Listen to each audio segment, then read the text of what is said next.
Want to know the big secret for getting your kids to play outside? Get ready, because I've found it. Welcome to my channel. I'm Joy Cherick. Please don't forget to like this video and consider subscribing to get more videos about nature study, homeschooling, and family life. So what kind of childhood do you want for your children?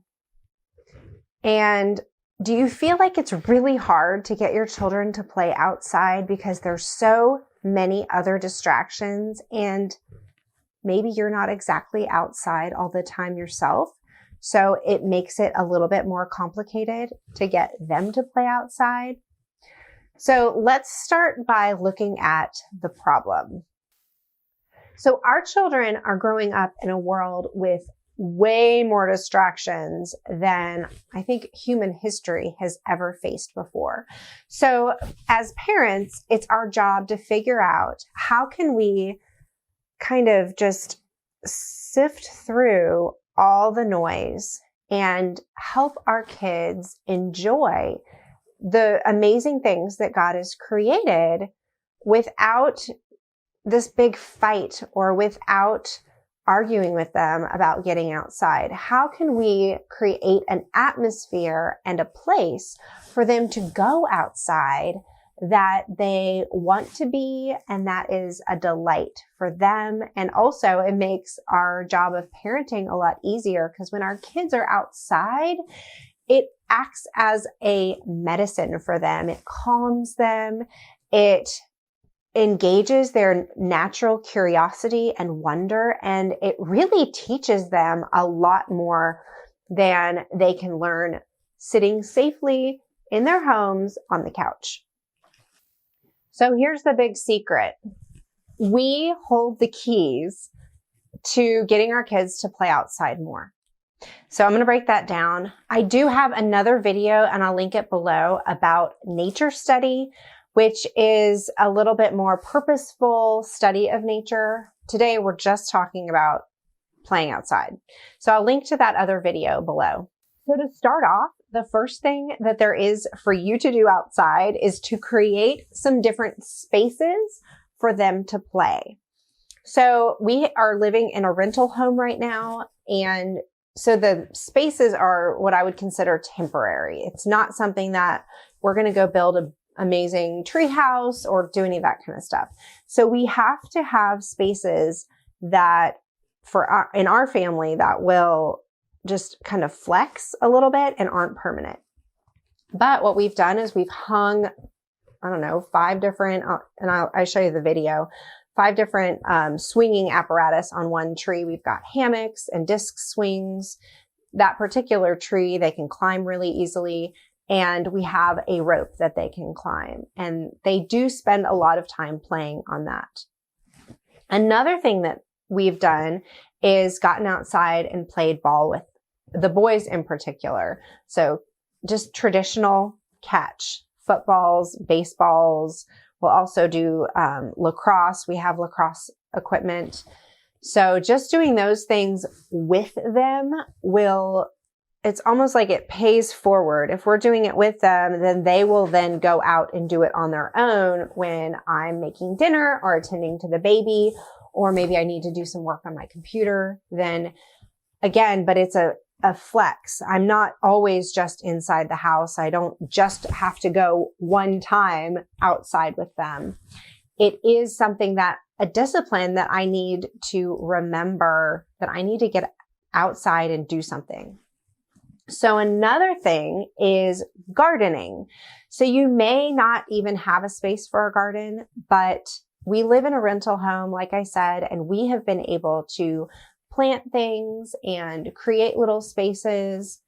And even though it's not going to be this garden that I'm building over time, it matters for us today that we're adding beauty to the place that we live. So that has just been planting some different things. We have a vegetable garden as well. So that's been really fun. And that gets me outside, which again keeps them outside. So when there's some family projects that we can do outside, it really does help everybody be outside. Of course, it's better for me. I really thrive and do much better when I'm outdoors. Okay, so we've created a bunch of spaces, but that leads me to the next part, which is we have to keep them clean. So I cannot tell you how often for myself and even for my friends, I've noticed we will spend all of this time up front creating amazing spaces for our kids, be it inside or outside, and then the kids stop playing in them, usually because they're a complete mess.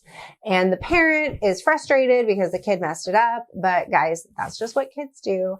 And it's up to us to help them create order and bring them along to help, if they've put a bunch of junk or if there's bumblebees in the fort outside, or there's just, they've brought blankets out there and they've left them out there and now they smell disgusting. Like, we need to go out there and help them learn how to take care of things and how to pick it up.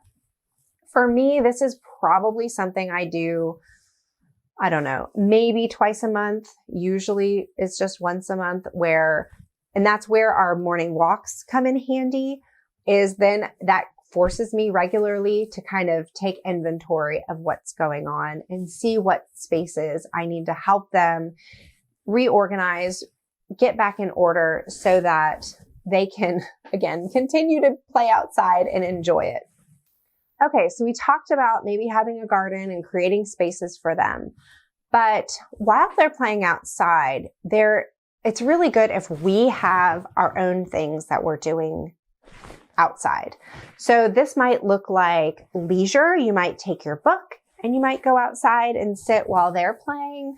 You may also take your computer if you have some work to do, although sometimes it's hard with the screen to see the computer. You may just check on the plants if you have a garden, or if you don't have a garden, just kind of checking on kind of what's going on around the yard. You're just kind of making a loop that you're looking at. And again, with the smaller, more suburban properties, it doesn't feel like, oh, I don't really have that much to look at or do, but still we can pull ourselves outside and have kind of these habits that we're cultivating just to get us out there. So if you've created a space for your kids, it may also be nice for you to create a space for yourself. So my husband went and bought some chairs that are a lot more comfortable to sit in than some other ones we had. So just making an investment in chairs that are comfortable for you to sit in and having a space that is cozy for you to be when you're outside, that is a step in the right direction. So here's some things that we really like to have as far as stuff you can buy or things that you can do outside. So there's swings, hammocks, playing with balls. There's also climbing rope, gardening. Sidewalk chalk is wonderful. Whittling knives, playing with sticks, playing with rope, sticks and rope and balls, guys. Classic open-ended toys. When you and your kids get outside regularly, you'll see an increase in your time together. You'll get more vitamin D. You'll help to cultivate a habit that will extend into the next generation, or hopefully even extend into their adulthood. You will also help them increase their activity level so that they'll be moving around more and not just need organized sports to be moving around. So what do you do to get your kids to play outside? I would love to hear if you have some other ideas as well, things that have worked for you, maybe play kitchen. Maybe there's another game that I don't know about. Please leave that in the comments so that we can all learn from one another. Thanks again, and please don't forget to like this video and subscribe if you're interested in getting more videos about nature study, homeschooling, and family life. See you next time.